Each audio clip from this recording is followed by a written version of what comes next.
कि क्या बताऊं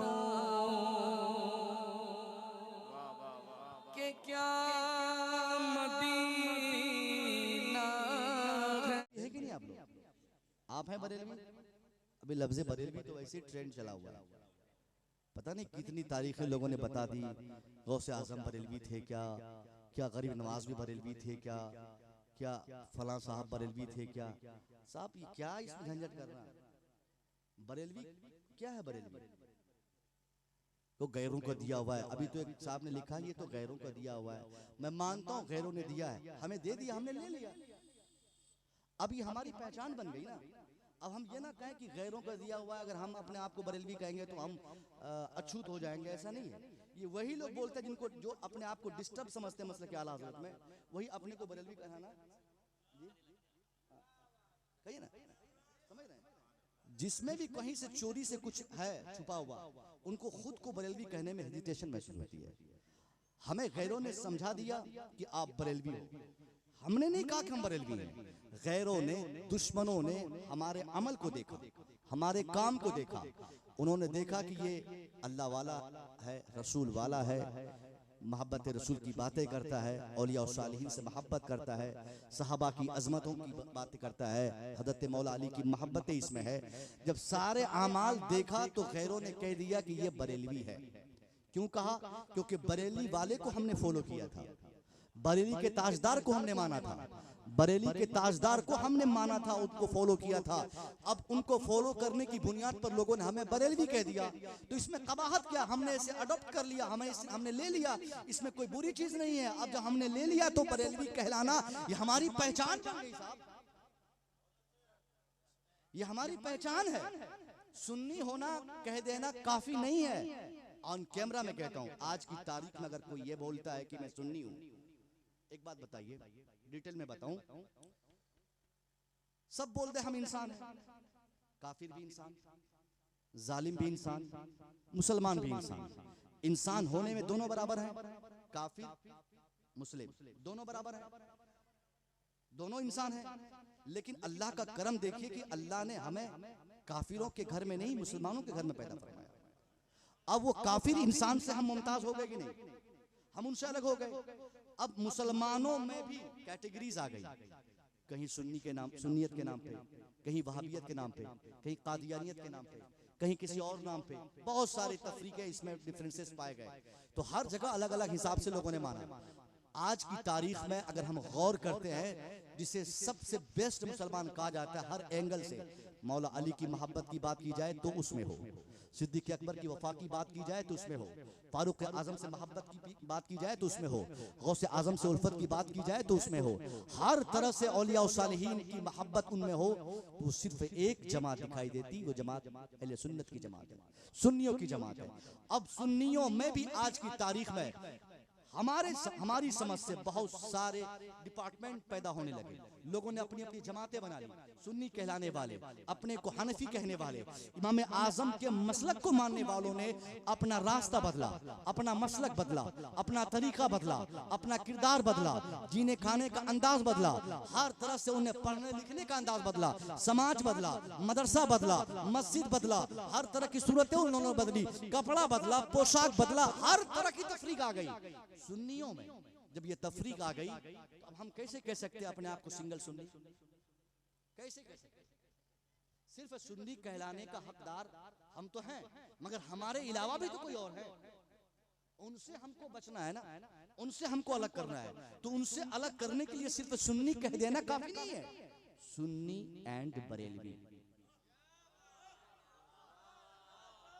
ताकि पता चले कि ये सुन्नी है, वो सुन्नी नहीं जिसका ताल्लुक कहता है कि इलाहाबाद से है, वो सुन्नी नहीं जिसका ताल्लुक कहता है कि देवबंद से है, वो सुन्नी नहीं जो कहता है मेरा ताल्लुक लखनऊ से है, बल्कि ये वो सुन्नी है जिसका ताल्लुक ना तो इलाहाबाद से है, ना तो देवबंद से है, ना तो साहब लखनऊ से है। इनका ताल्लुक सिर्फ बरेली से है, बरेली वालों से।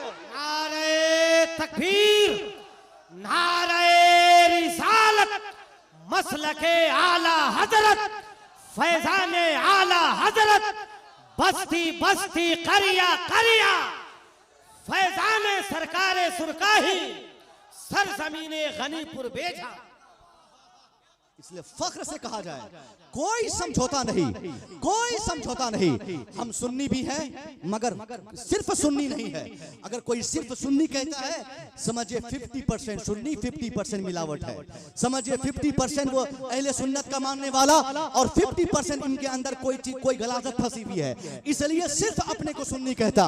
मैं आपको बताऊं साहब, उस वक्त वो लोग कोई तारीख नहीं बता पाते जिस वक्त सुन्नी खाली सुन्नी थे, मगर सुन्नियों की जमात में एक जमात ऐसी भी आई जिस जमात के मौलवियों ने मुस्तफा करीम के ताल्लुक से ये लिख दिया कि वो मरकर मिट्टी में मिल गए। नौज़बिल्लाह वहां पर मौजूद थी, उनके बाप दादा मौजूद थे, मगर उसकी बगावत में उन्होंने कलम नहीं उठाया।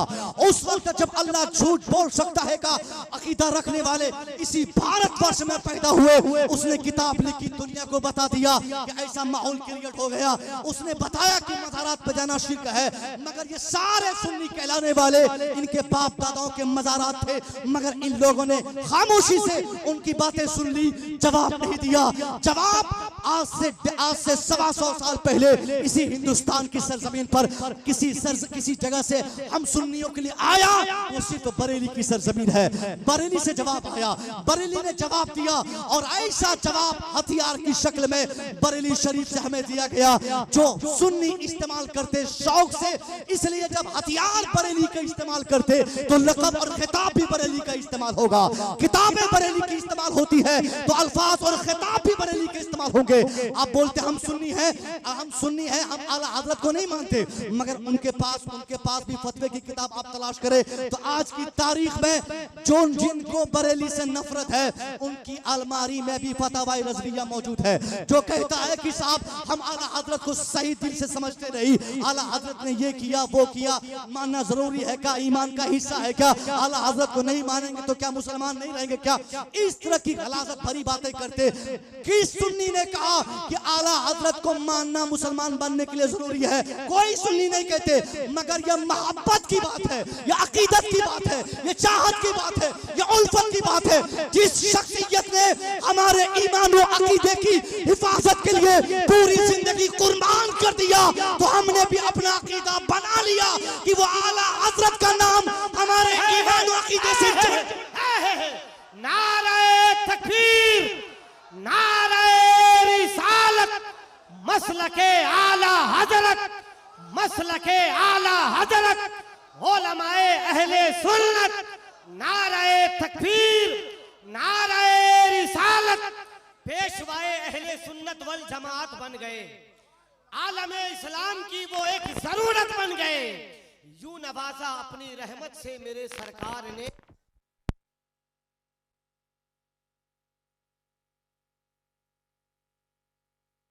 बात समझ में आई आप लोग को? आला हजरत हमारी पहचान है, आला हजरत हमारी जान है, आला हजरत हमारी अलामत है। आला हजरत को निकाल दीजिए आज की तारीख पे। सुन्नी को कहता हूँ, सुन्नी को जो सिर्फ अपने को सुन्नी कहते हैं, उनसे कहता हूँ कि आप आला हजरत को निकाल दें, साइड कर दें, और फिर अपने को बताएं कि आप क्या हैं, फिर अपने को देखें कि आप क्या हैं, फिर अपने को महसूस करें कि आपके पास क्या है, फिर अपनी तिजोरी खंगालें कि आपकी तिजोरी में क्या है, फिर अपनी लाइब्रेरी देखें कि लाइब्रेरी में क्या है, फिर कुतुब खाने तलाशें कुतुब खाने में क्या है, फिर मदरसों में देखें कि मदरसे में क्या है। और एक आला हजरत रख लेने का नतीजा ये निकलता है, इतनी बरकतें आती हैं कि आदमी आला हजरत का नाम लेता है और सामने वाला समझ लेता कि ये आला हजरत वाला है, गोया ये फतवाए रज़विया वाला है, ये आला हजरत वाला है, ये मुफ्ती आज़म हिंद वाला है, ये आला हजरत वाला है, ये सच्चा सुन्नी सही अकीदा मुसलमान है। इसलिए अब हम डंके की चोट पर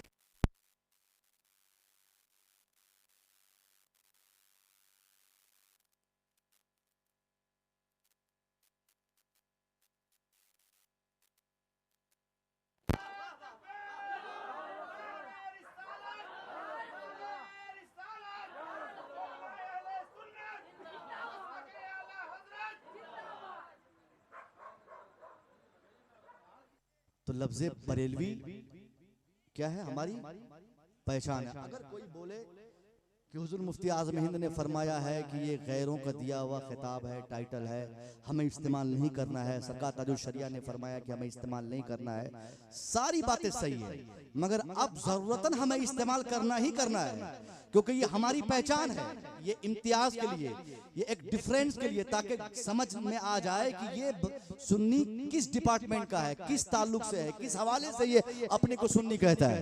तो जब आदमी अपने को बरेलवी कहता है, इसका मतलब बरेलवी कहने वाला ये नहीं कि बरेलवी कहने वाला केचोचा वाला नहीं हो सकता, नहीं, बरेलवी कहने वाला केचोचा की भी इज्जत करता है, उसकी भी मोहब्बत उनके दिल में है, बिदाइयों की भी मोहब्बत उनके दिल में है। हम आला हजरत वाले हैं, गोया हम मखदूम समना वाले हैं। हम आला हजरत वाले हैं, गोया हम महारारा वाले भी हैं। हम आला हजरत वाले हैं, हम गरीब नवाज वाले भी हैं। हम आला हजरत वाले हैं, हम गौस पाक के भी मानने वाले हैं। आला हजरत का मानने वाला हर खानका को, जो सुन्नी सही अकीदा, जो हमारी जमात की खानकाएं हैं, जो वहाँ के पीरान है, वहाँ के मशाइख हैं, हर एक की इज्जत करने वाले हैं। इसलिए तो हम कहते हैं कि हम आला हजरत वाले हैं, क्योंकि आला हजरत वाला एक टाइम पे जो अपने को आला हजरत वाला कहता है वही मखदूम समना वाला है। मैं नहीं मानता ऐसा किसी आला हजरत कहने वाले को जो अपने को आला हजरत वाला कहे और उनके दिल में मखदूम समना की बगावत हो, वो आला हजरत वाला नहीं हो सकता। आला हजरत को मानने वाला अगर वो अजमेर के बादशाह के बारे में, गरीब नवाज के बारे में अगर वो कुछ गलत बोलता है या ख्याल करता है, तो खुदा की कसम वो आला हजरत वाला नहीं हो सकता, वो मसल के आला हजरत वाला नहीं हो सकता। आला हजरत वाला, मसल के आला हजरत वाला अगर उनके दिल में हुब्बे अली नहीं होगी, मोहब्बत अली नहीं होगी, तो मैं समझता हूँ कि आला हजरत वाला नहीं, वो मसल के आला हजरत वाला नहीं। एक ही नारा मसल के आला हजरत का कितनी बीमारियों से हमको बचा देता है। आला हजरत की बात करने से कितने टेंशन से हम मुक्त हो जाते हैं। आज की तारीख में आला हजरत का नारा कादियानी नहीं लगा सकता, आला हजरत का नारा वहाबी नहीं लगा सकता, आला हजरत का नारा देवबंदी नहीं लगा सकता, आला हजरत का नारा गैर सुन्नी नहीं लगा सकता। सिर्फ आला हजरत के नारे से खवारिज भी खारिज हो जाते, नासबी भी खारिज हो जाते, कादियानी भी खारिज हो जाते, वहाबी भी खारिज हो जाते, देवबंदी भी खारिज हो जाते। सिर्फ आला हजरत की आप बात करते हैं तो आप नासबी नहीं हो सकते, आप खारजी नहीं हो सकते, आप कादियानी नहीं हो सकते, आप वहाबी नहीं हो सकते, आप देवबंदी नहीं हो सकते। तो क्यों ना आसानी की राह हमवार की जाए कि चुपचाप मसल के आला हजरत को मानते हुए नासबियत से बच जाया जाए, खारजियत से बच जाया जाए, वहाबियत से बच जाया जाए, और तमाम औलिया और सालिहीन की मोहब्बत, सिद्दीक की मोहब्बत पैदा हो जाए, अली की मोहब्बत पैदा हो जाए, असहाब की मोहब्बत पैदा हो जाए। फिर उसी जमात को आज की तारीख में उलमा के मुताले के बाद उलमा ने जो कहा है कि आप उस जमात को इम्तियाज के लिए सुन्नी सही अकीदा जमात नहीं, अहले सुन्नत वल जमात नहीं, बल्कि उस जमात को मसल के आला हजरत। हम थे सिर्फ सुन्नी थे कब? जब वहाबी नहीं था तब हम सिर्फ सुन्नी थे, जब कादियानी नहीं था सिर्फ हम सुन्नी थे, जब हम सुन्नी तब थे जब देवबंदी नहीं था। जब देवबंदी आ गया तो अब सिर्फ हम सुन्नी नहीं रहे, अब हम हनफी नहीं रहे, अब हम हनफी मसलक नहीं रहे। अगर मसलकी एतबार से देवबंदियों के मुकाबले में हमारे मसलक की जांच की जाएगी, अल्लाह की कसम हम अपने ईमान और अकीदे की मुहाफजत के लिए अपने को हनफी मसलक बाद में कहेंगे। आज की तारीख में देवबंदियों की तुलना में हम अपने को मसलक के आला हजरत वाला कहेंगे, ताकि इससे स्पष्ट हो जाए कि हम आला हजरत वाले हैं, गोया हम ही सच्चे पक्के वफादार हनफी मसलक वाले। माशाअल्लाह माशाअल्लाह, नारे तकबीर, नारे रिसालत, मसलके आला हजरत, फैजाने सरकारे सुरकाही, सरजमीने गनीपुर बेझा, फैजाने औलिया कॉन्फ्रेंस। अगर कोई अपने को मसलक के आला हजरत वाला कहता है तो इसका मतलब ये नहीं कि वो इमाम आजम के मसलक का मुनकिर है, नहीं। सही मार्ग और सही पैटर्न पर मसलक के इमाम आजम को मानने वाले ही को मसलक के आला हजरत कहा जाता है। कही ना सुभान अल्लाह। ये अकीदे की बात थी, क्लियर हो गया। अब अकीदा कैसे क्लियर होगा साहब? मैं आज से एक हफ्ता पहले आया था इधर ही इसी जिले में, मेरा आना जरूरी था। मेरे साथ मेरे भाई शहबाज नूरी साहब भी थे। उस जलसे में सुलह कुल्लियत के ऊपर जबरदस्त किसी का खिताब हुआ। सुलह कुल्लियत के हक में नौजवानों को समझाया गया ये ज़मीन अल्लाह की है। जब अल्लाह अपनी ज़मीन पर अपने दुश्मनों को चलने देता है तो आप क्यों उसके लिए बोझ बनते हैं? सब जी रहा है, सबको अल्लाह खिला रहा है, सबको सूरज की रोशनी मिल रही है, चांद की चांदनी का फ़ायदा सब उठा रहे हैं, तो फिर आप क्यों तफरीक पैदा करते? ये कितना गलत कॉन्सेप्ट देकर अपने को बड़ा आलिम समझने वाला इंसान देकर चला गया। अब जो लड़के कॉलेज से रिलेटेड हैं उनकी बातों पे कहेंगे वाह क्या खिताब हुआ, ये इक्वलिटी है, ये इस्लाम की खूबसूरती है, ये कह के चला गया। इस्लाम की खूबसूरती इसमें नहीं कि हम सबको मिला दें, इस्लाम की खूबसूरती इसमें नहीं कि हम सुलह कुल्लियत को फरोग दे दें। सुलह कुल्ली किसको बोलते हैं आपको मालूम है? कितने लोगों को मालूम है सुलह कुल्लियत? नहीं मालूम। सुलह कुल्ली का मतलब होता है भाई साहब, अभी तो मेरा ड्राइवर जो आया है ना उनको पूछेगा, इससे पहले वाला ड्राइवर था उसको तो मैं निकाल दिया, उसने सुलह कुल्ली को एक बार सुलह कुल्लियत को आइडेंटिफाई किया और बेहतरीन तरीके से बताया। मैं उसकी जब बहाली करवा रहा था अपने साथ, समझ गए, मैं कहा कि तुम दिबंदी हो के बरेलवी हो, उसने जानते क्या कहा? हजरत वो सब हम नहीं जानते हैं, हम सीधा सीधी मुसलमान हैं, ना हम देवबंदी हैं ना हम बरेलवी हैं, हम सीधा सीधे मुसलमान हैं। तो समझिए कि वही सुलह कुल्ली है। अब समझ लीजिए, अब कोई कहता हम नहीं गैर मुस्लिम है ना मुस्लिम, हम इंसान है, तो चला गया ईमान में, गोया उसने ईमान का इनकार कर दिया। अगर इसमें मैं ना वहाबी हूँ ना मैं सुन्नी हूँ, मैं मुसलमान हूँ, अकीदा खराब हो गया। इसी को अकीदे की खराबी बोलते हैं, इसी को सुलह कुल्लियत बोलते हैं, यानी हर चीज को जायज समझ लेना। ये भी ठीक है, वो भी ठीक है, वो भी ठीक है, नमाज पढ़ने वाला वो भी ठीक, नहीं पढ़ने वाला वो भी ठीक, अल्लाह के बारे में अनाप शनाप अकीदा रखने वाला वो भी ठीक, अच्छा अकीदा रखने वाला वो भी ठीक, नबी मरकर मिट्टी में मिल गए ऐसा कहने वाला भी ठीक, नबी की मोहब्बत की बातें करने वाला वो भी ठीक। अब इस तरह की फिक्र अगर नौजवानों में आएगी, कॉलेज से या गैर मदरसे से जो रिलेटेड मुसलमान होंगे उनका ईमान तो खराब हो जाएगा। और 80% आज की तारीख में जो सुलह कुल्लियत बढ़ रही है, इसके बढ़ने की वजह कि हमारे इस स्टेज से उनको रोकने के लिए सही मार्ग नहीं दिखाया गया। या तो हमने झगड़ा कर लिया स्टेज पे आके, अक्सर 75% तो हमारे जलसों का इस्तेमाल झगड़ों के लिए हो रहा है, उसके खिलाफ बोल देना, उसके खिलाफ बोल देना, उसके खिलाफ बोल देना। और ये हमारे कैमरा वाले भाई साहब, MS फ्रेश मीडिया वाले भैया, मुख्तार भाई साहब, ये लोग देखते रहते, भाई साहब भी देखते रहते कि कुछ मिल जाए हजरत से, फिर तो एक अच्छा थंबनेल बनेगा, उसके बाद उस थंबनेल में चिपकाया जाएगा, उसके बाद कहा जाएगा कि फलाने साहब ने उसको ये कर दिया, फलाने साहब ने उसको ये कह दिया। बस इसी काम के लिए हमारा जलसा इस्तेमाल होता है। आज का जलसा ऐसा मुस्तमल नहीं होगा, आज के जलसे का इस्तेमाल इस काम के लिए नहीं होगा। मैं आपसे बताता हूँ नौजवानों से, ईमान मजबूत रखिए, अल्लाह के सिवा कोई हमारा खालिक नहीं। अल्लाह ने पैदा किया, इबादत का हक सिर्फ अल्लाह को है, सजदे का हक सिर्फ अल्लाह को है, इबादत का हकदार सिर्फ अल्लाह है। अल्लाह के ताल्लुक से ये अकीदा रखना ईमान वालों के लिए जरूरी है। हमारी पेशानी अल्लाह की बारगाह में, हमारा दिल मुस्तफ़ा की बारगाह में झुके, हमारी पेशानी रब की बारगाह में झुके। हमें अल्लाह ने पैदा किया, रिस्क हमें अल्लाह देता है, अल्लाह हमारा मालिक है, अल्लाह हमारा खालिक है। ये अकीदा आप अपने दिमाग में बिठा लें। उसके बाद मोहब्बत रसूल के तनाजुर में जो आज सुन्नी गैर सुन्नी की बातें होती, ये चीज समझना जरूरी है कि आज की तारीख में हमको मसले के आला हजरत वाला बन के रहना है। अब एक आपको बताऊं, आला हजरत ने 100 से ज्यादा उलूम व फनून पर आपने काम किया, 100 से ज्यादा। जानकारी कितने उलूम की थी? कोई कहते 53, किसी ने कहा 70, किसी ने 100 से ज्यादा बताया। इसका मतलब है कि अभी तक किसी ने डिटरमाइंड नहीं किया, किसी ने गिन के नहीं बताया कि आला हजरत के इतने उलूम पर जानकारी थी, इतने उलूम के आप माहिर थे।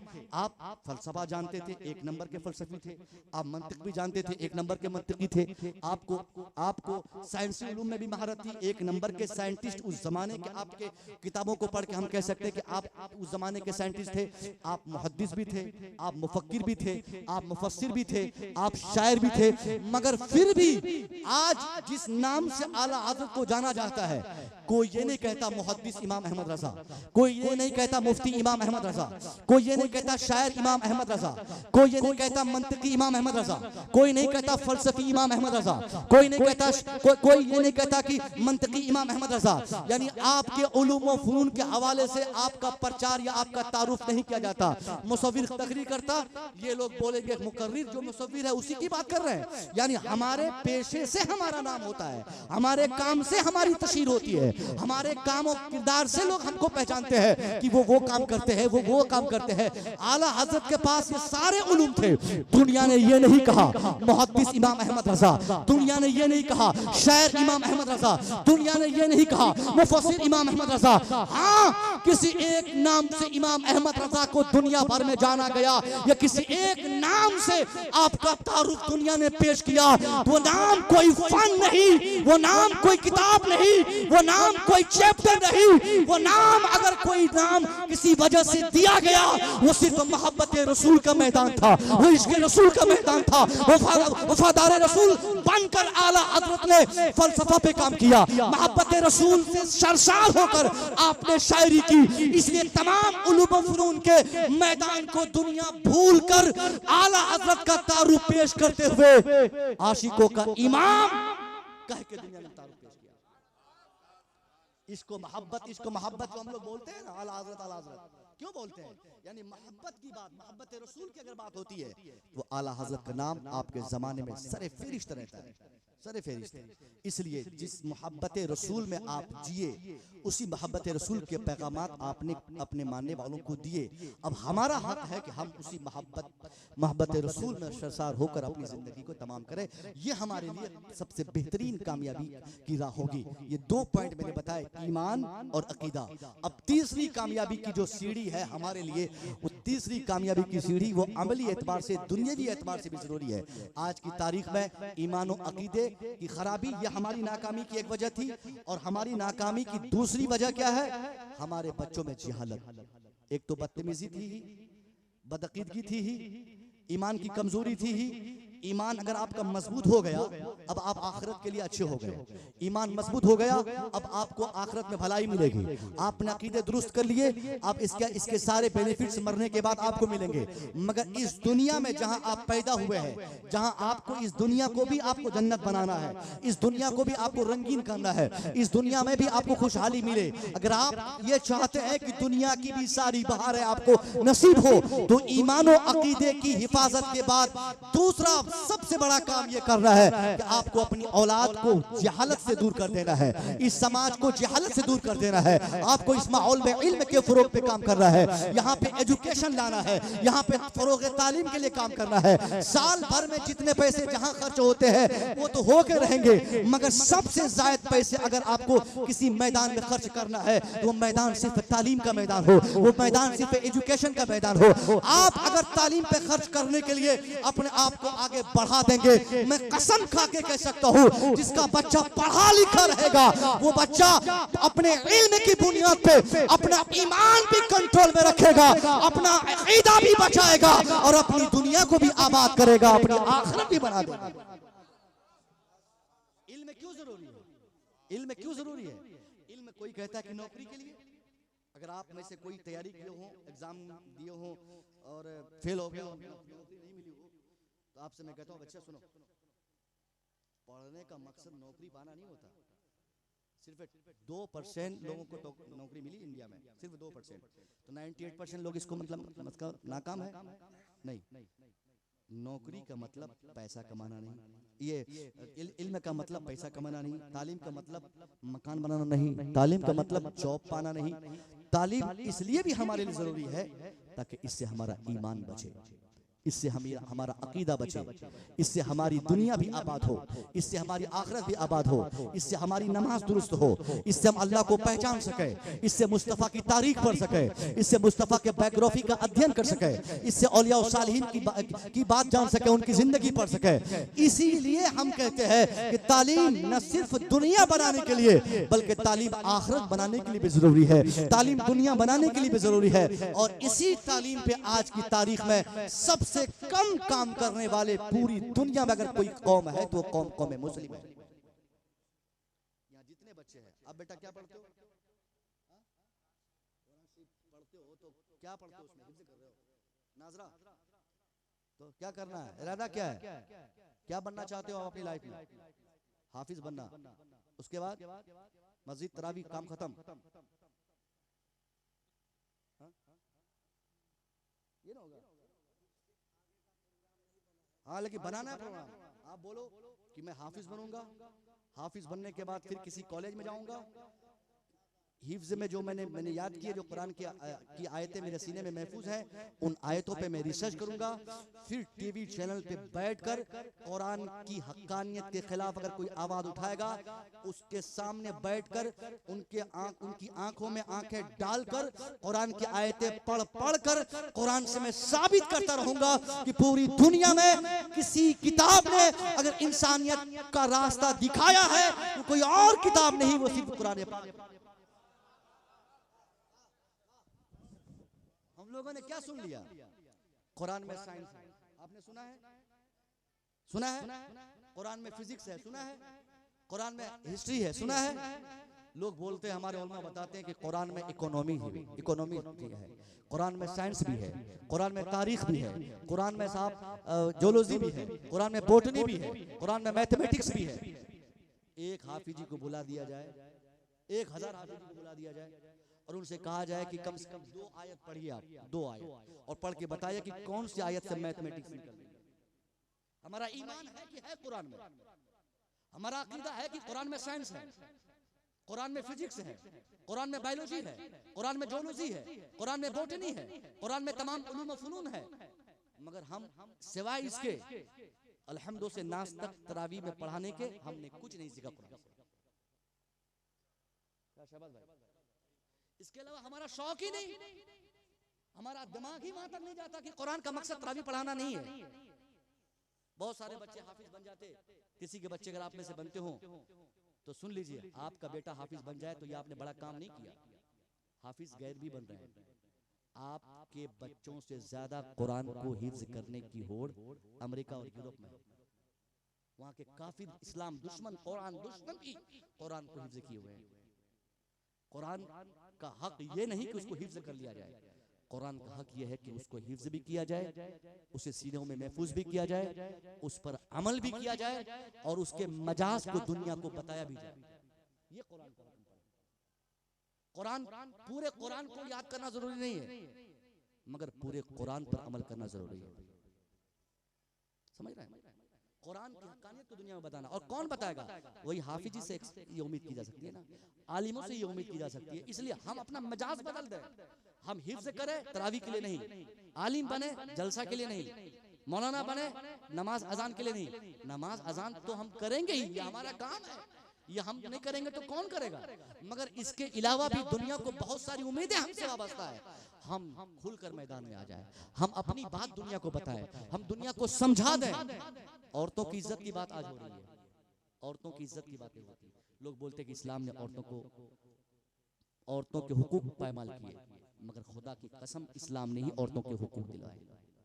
लोग कहते हैं कि बेटियों के हुकूक इस्लाम नहीं देते, मगर सच्चाई है कि इस्लाम ने ही बेटियों के हुकूक दिए। दुनिया ने ये हवा उठा दी कि इस्लाम तहजीब की बात नहीं करता, तमद्दुन की बात नहीं करता, सकाफत की बात नहीं करता, इंसानियत की बातें नहीं करता, हुकूक की बातें नहीं करता, ह्यूमन राइट्स की बातें नहीं करता। मगर आप अगर कुरान पढ़ने वाले होंगे, कुरान पढ़कर एक आयत पढ़कर दुनिया को बता पाएंगे कि आज तक की दुनिया की तारीख में बेटियों को बचाने का, औरतों को सम्मानित करने का, इंसानी हुकूक देने और दिलाने का, इंसानी खून की हिफाजत का आज तक की दुनिया की तारीख में मजहब के तनाजुर में किसी मजहब ने सबसे पहले और सबसे ज्यादा आवाज लगाई है, वो कोई और मजहब नहीं, वो मजहब इस्लाम है। दुनिया को बताया है, ये काम हमारा है। समझ गए? तो आप पढ़ें, खूब मेहनत से पढ़ें। अगर कोई स्कूल में पढ़ता है, आप क्या पढ़ते हैं? ये गलत है, ये गलत है। क्यों नहीं पढ़ते आप? आपके ड्रेसेस, आपके कपड़े, आपके चेहरे से मुझे लगता है कि आप अच्छे घर के हैं। क्या मजबूरी रह गई? या तो वातावरण ने ले डूबा, माहौल ने एक बच्चे की बात नहीं कर रहा, ऐसे बहुत, अभी मैं नाम लेके नहीं जानता, लेकिन मैं शक्ल समझ रहा हूँ कि कौन नहीं पढ़ रहा है, कौन पढ़ रहा है। बताइए, ऐसे ही बच्चों से समाज बनता है। हर समाज का नौजवान जो उस समाज का मुस्तकबिल होता है, और नौजवान जब समाज के मुस्तकबिल है, और जिस पर जो समाज का मुस्तकबिल है वही जाहिल रहे, फिर समाज कैसे बनेगा? इस्लाम कैसे आगे बढ़ेगा? हमारी उम्मीदों की तकमील कैसे होगी? हमारा माशरा कैसे बनेगा? इसलिए ये समाज पर जुल्म दर जुल्म है, ज्यादती दर ज्यादती है। हमारा जालिम, हमारा दुश्मन, वो दुश्मन उतना बड़ा दुश्मन नहीं जो हमें मारने मिटाने की बातें करता और मारता मिटाता है। हमारा दुश्मन हमारे समाज के वो गार्जियन है जो अपने 15 और 20 साल के बच्चों को तालीम से अलग करके उसको कमाने के लिए दिल्ली और पंजाब भेजते हैं। ऐसे गार्जियन सबसे बड़े समाज के जालिम और जाबिर हैं, जो मैट्रिक कराने से पहले बेटे को दिल्ली भेजा, जो इंटर से पहले बेटे को कलकत्ता भेजा। आपका बेटा चप्पल फैक्ट्री का मालिक बन जाए, कोई फर्क नहीं पड़ने वाला। पैसे से इस्लाम आगे नहीं बढ़ा है। अगर आज चप्पल फैक्ट्री का मालिक बनेगा, वो जाहिल रहेगा, तो 5 साल के बाद वो फैक्ट्री बेच भी सकता है। इसलिए फैक्ट्री का मालिक बनाने से पहले, बेटे को कलकत्ता भेजने से पहले, बच्चे को दिल्ली रवाना करने से पहले अपने बेटे की तालीमी सूरत हाल मजबूत हो जाए। बहुत जबरदस्त तालीम उनको दे दे, अच्छी तालीम दे दे, ताकि दुनिया में कोई उनकी कुछ न बिगाड़ सके, और कोई उनको मिटाना चाहे तो मिटा ना सके। ये मेरा पैगाम, सबसे बड़ा पैगाम आपके लिए है। मैं उम्मीद करूंगा कि आप ये समझेंगे कि अपनी सारी ताकत झोंक कर आप अपने बच्चों को पढ़ाएं, सारी ताकत झोंक कर। 5 साल आप 5 साल सिर्फ पढ़ने पे दे देना। ये समस्तीपुर जिला बगल में है ना, अभी बताता हूँ। आप बोलते हैं हजरत कितना पढ़ाएंगे, पढ़ाते हैं तो नौकरी नहीं मिलती है, और ये लोग हमारे बच्चों को मुसलमान समझ के छाड़ देते हैं। ये गलत कॉन्सेप्ट मुसलमानों के दिमाग में है कि मुसलमान समझकर हमको कोई कामयाब होने नहीं देता। समस्तीपुर जिले में हमारा दोस्त शाहिद रजा मिसबाई, यूपीएससी क्रैकर, यूपीएससी पास करने वाला शाहिद रजा मिसबाई ऑफिसर है। आपको देखकर हम शक कर सकते हैं कि आप मुसलमान हैं या नहीं है, क्योंकि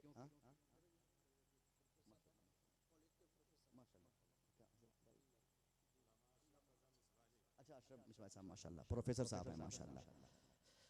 तो खैर ये प्रोफेसर साहब, हम +2 के टीचर, हम भी हैं, अभी फिलहाल गए हैं, समझ गए? कुछ क्यों बोलते क्यों नहीं आप?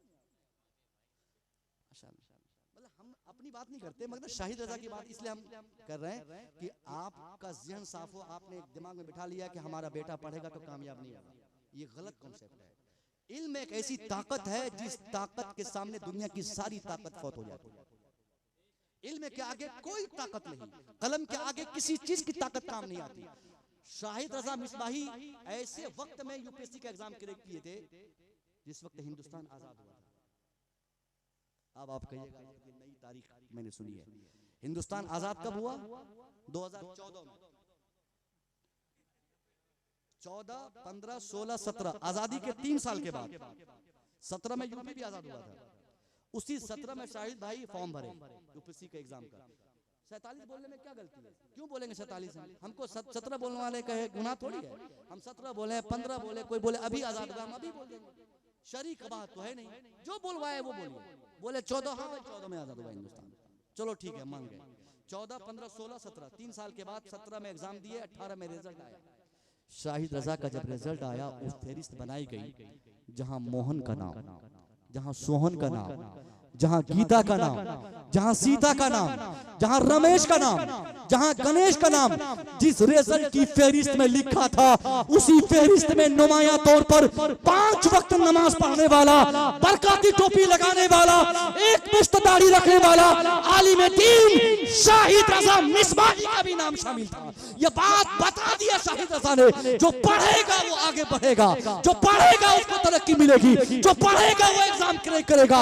आप भी ईमानदारी से पढ़िए, अपने बच्चों को पढ़ाइए। दुनिया के किसी हाकिम की कुर्सी में वो ताकत नहीं जो आपके बच्चों की मेहनत करने के बाद किसी कंपटीशन में वो बैठे और वो हाकिम आपके बच्चों के नॉलेज को दबा दे, उसके इल्म की ताकत को दबा दे, उसको कमजोर कर दे। नहीं, जो पढ़ेगा वो आगे बढ़ेगा, हुकूमत चाहे जालिम की हो या जाबिर की हो।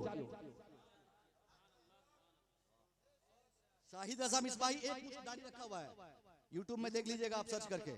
आपके बच्चों को देखकर रोड पर हम शक कर सकते हैं कि मुसलमान है कि नहीं है, मगर शाहिद रजा मिसबाही सिर्फ नाम महसूस होता ही पता चलता है कितना बड़ा मुसलमान है। एक होता है ना कि नाम से डाउट होता है, नाम से भी डाउट होता है। गुड्डू, चुन्नू, पप्पू, ये सब नाम है ना हमारे बच्चों के।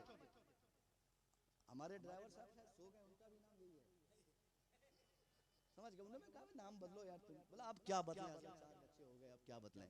आधार कार्ड में चला गया PAPU, यही सब।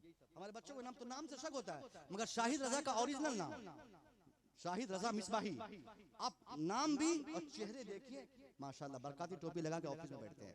इसलिए आप ये सब भ्रम में मत रहिए कि आपके बच्चों को कामयाबी नहीं मिलेगी। आपका काम सिर्फ तवज्जो देना तालीम पर, सिर्फ पढ़ाई पे फोकस करना। अगर आपने तालीम पे फोकस किया, बच्चों को पढ़ाया ईमानदारी से, जमीन बेच के, मकान बेच के, खेत बेच के, जेवरात बेच के सारी ताकत झोंक दी, कुछ भी नहीं रहेगा आपके पास। तो क्या हुआ, 5-10 साल के बाद अगर जमीन मकान बेच के भी आपने बच्चों को पढ़ाया है, आपको मौत आएगी, आप मर जाएंगे, मगर अपनी कब्रों से आप मुलाहाजा करेंगे कि जिस बच्चे के लिए आपने सब कुछ दांव पे लगाया था, वही बेटा पढ़ लिख कर झोपड़पट्टी में रह के ऐसी तरक्की किया कि उसी झोपड़पट्टी के सामने एक शानदार महल तामीर किया।